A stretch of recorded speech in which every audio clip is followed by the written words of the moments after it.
సుమారు 16 నెలల తర్వాత తాడిపత్రి నుండి తన సొంత ఇంటి మొహం చూశారు తాడిపత్రి మాజీ ఎమ్మెల్యే కేతిరెడ్డి పెద్దారెడ్డి. ఈ విషయం గురించి మనతో మాట్లాడేందుకు సుమారుగా 16 నెలలు దూరంగా ఉన్నందుకు ఏ విధంగా ఫీల్ అవుతున్నాడో మనం మాట్లాడే ప్రయత్నిద్దాం.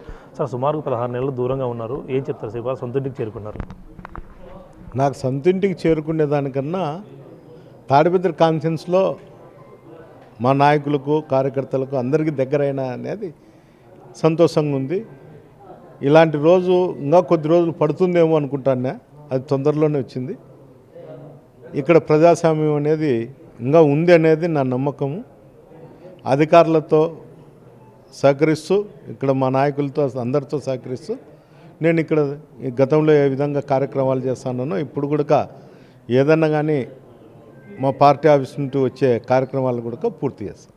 సుమారుగా మీరు ఇప్పుడు అధికారులు మీకు సహకరించారు. ఇవాళ ఏదైతే గత 16 నెలలు ఉన్నాయో అవి మళ్ళీ కార్యకర్తలతో మీటింగ్లు కానీ లేదా రెచ్చగొట్టేమంటే మేము శాంతి సామరస్యంగా వెళ్దామని చెప్తారు. నేను రెచ్చగొట్టేదేం లేదు, కానీ సామరస్యంగానే పోతాము. ప్రతి మండలంలో కార్యకర్తలతో మీటింగ్ పెట్టుకుంటా, కార్యక్రమాలన్నీ చేసుకుంటూ పోతా, అంతకుమించి ఏరేదేమీ లేదు. ఈ ప్రాంతం చూస్తున్నాం, మీరు గతం నుంచి ఉన్నారు కాబట్టి ఇక్కడ ఈ ప్రాంతం గురించి కానీ ఇక్కడ కార్యకర్తలు కానీ ప్రజల గురించి కానీ ఏ విధమైన పోరాటాలు ఉండబోతున్నారు? పార్టీ కార్యక్రమాలతో పాటు మీ విధమైన పంత ఏ విధంగా ఉండబోతుంది? అంటే అందరినీ ఓర్పుగా ఉండమని చెప్తాము. గతంలో కూడా నేను ఎక్కడ కూడా లాండ్ ఆర్డర్ను ధిక్కరించి పోయిండేది లేదు. ఈ ప్రభుత్వం వచ్చిన తర్వాతనే తాడిపత్రికి పోలీసులు జాడ ఎక్కువైంది తప్ప గతంలో ఎప్పుడూ లేదు ఈ విధంగా. ఇది అధికారం కావచ్చు, ఇంకోటి కావచ్చు. ఈరోజు చట్ట ప్రకారం నేను హైకోర్టు, సుప్రీంకోర్టు గైడ్లైన్స్ ప్రకారం ఎస్పీ గారి ఆదేశాల మేరకు నేను నడుచుకుంటాను.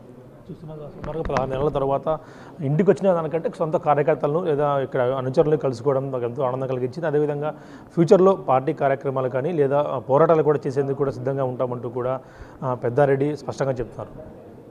Video Prasad big TV Tadipatri నుంచి.